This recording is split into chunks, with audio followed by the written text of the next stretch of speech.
हमें भी कई बार जब बहुत कुछ मिल जाता है हम अब उसकी कृपा से वंचित रह जाते हैं, क्योंकि हमें अनुभव ही नहीं है, अनुमान ही नहीं है कि उसने क्या कुछ दे दिया है, और हम फिर और पाने की तलाश। जो पाई हुई दुनिया है वो तो संभाली नहीं जाती, और खोई हुई दुनिया के निशान ढूंढते हैं। जो नहीं है उसके लिए रो रहे हैं, और जो मिला है उसकी कदर नहीं कर रहे।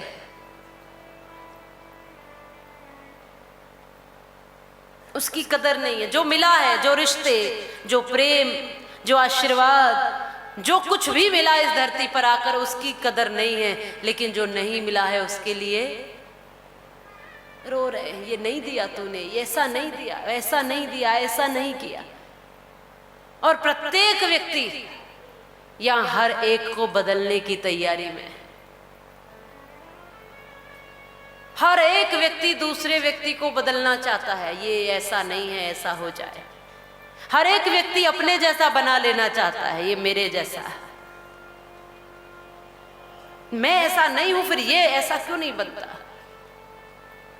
उसको भी यही लग रहा है कि ये मेरे जैसा बन जाए, हमें भी यही लग रहा है ये हमारे जैसे बन जाए। हम दूसरों को बदलने में, दूसरों को सुधारने में, दूसरों को अपने जैसा बनाने में अपना पूरा समय बिता देते हैं, लेकिन जो जैसे हैं उसको स्वीकार नहीं कर पाते। क्यों इतनी रुचि है हमें दूसरों को बदलने में? ये बदल जाए। पत्नी आकर कहती है, पतिदेव हमारे सुधर जाएं थोड़ा, पतिदेव थोड़ा बदल जाएं, हमारी सुन लिया करे, हमारे जैसे हो जाए, हमारे वश में हो जाए। पत्नी भी यही कहती है और पति भी यही कह रहा है कि वो मेरे जैसी, मेरे स्वभाव की मेरे जैसी, मेरे वश में। माता पिता भी यही कहते हैं कि पुत्र हमारे वश में हो जाए, और पुत्र पुत्री संतानें भी यही कहती है कि माता पिता हमारे अनुकूल हो जाए, हम जैसा कहें वैसे वो कर लिया करें। यहाँ हर एक व्यक्ति दूसरे को बदलने की प्रक्रिया में है, दूसरे को सुधारने की प्रक्रिया में, दूसरे के निर्माण की प्रक्रिया में है। आइए, अब तो बहुत सा समय निकल गया, ये श्रीमद् भागवत कथा समझा रही है कि अब तो खुद को बदलने की प्रक्रिया में आ जाएं, खुद के निर्माण की प्रक्रिया में आ जाएं। क्या हमारे सारे दोष खत्म हो गए? क्या हम बिल्कुल पवित्र पावन हो गए? हम में कोई अवगुण नहीं, कोई बुराई नहीं, क्या कोई कमी नहीं? ये देखने के लिए हम कथा में आते हैं, इसी को देखना है।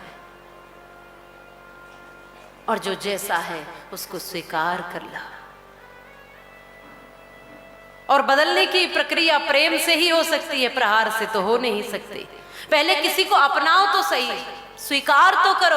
और जब अपना बना लोगे, जब भी एक माँ अपने संतानों से जब प्रेम करती है, माँ अपार प्रेम करती है, और संतान चाहे जैसी भी हो, पूत हो, कपूत हो, सपूत हो, माँ हमेशा उससे प्रेम करती है ना। जैसी भी संतान है, पर माँ हमेशा प्रेम करती है,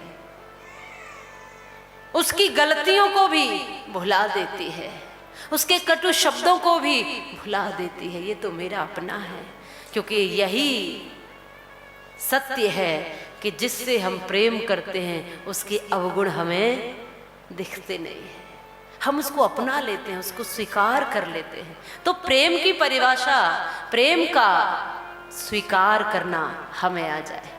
और जब हम जिससे भी, हम तो इनसे बहुत प्रेम करते हैं पर ये हमसे प्रेम नहीं करते, तो तुम्हें इस बात की चिंता है कि तुम प्रेम करते हो, या तुम्हें इस बात की चिंता है कि ये प्रेम नहीं करते? चाहते क्या हो? तुम्हारा अधिकार अपने ऊपर है। और प्रेम करने वाले, मैंने कल कहा था ना कि जो आशिक होते हैं वो कुछ मांगते नहीं है। इश्क एक तरफा मैं यूं मशरूर हो जाऊंगा मैं, ये संत कहते हैं। इश्क बोला चल दिलवर का दीदार कर। प्रेम हमेशा कहेगा परमात्मा के दर्शन के लिए। इश्क बोला चल दिलवर का दीदार कर, पर अक्ल कहती है मत जिंदगी ख्वार कर। इश्क बोला आशिक को न डरना चाहिए, अक्ल कहती है काम सोच समझ कर करना चाहिए। इश्क बोला होगा जो देखा जाएगा, अक्ल कहती है फिर बेमौत मारा जाएगा। और जो यहां आके भी नहीं मरा तो वो किसका हुआ? वो परमात्मा का नहीं हो सकता। यहां तो मरना ही पड़ेगा, अपने अहम को, अपने अस्तित्व को, सबको मारना पड़ेगा और ईश्वर में मिलना पड़ेगा। ये ईश्वर भक्ति है, ये ईश्वर के प्रति प्रेम है।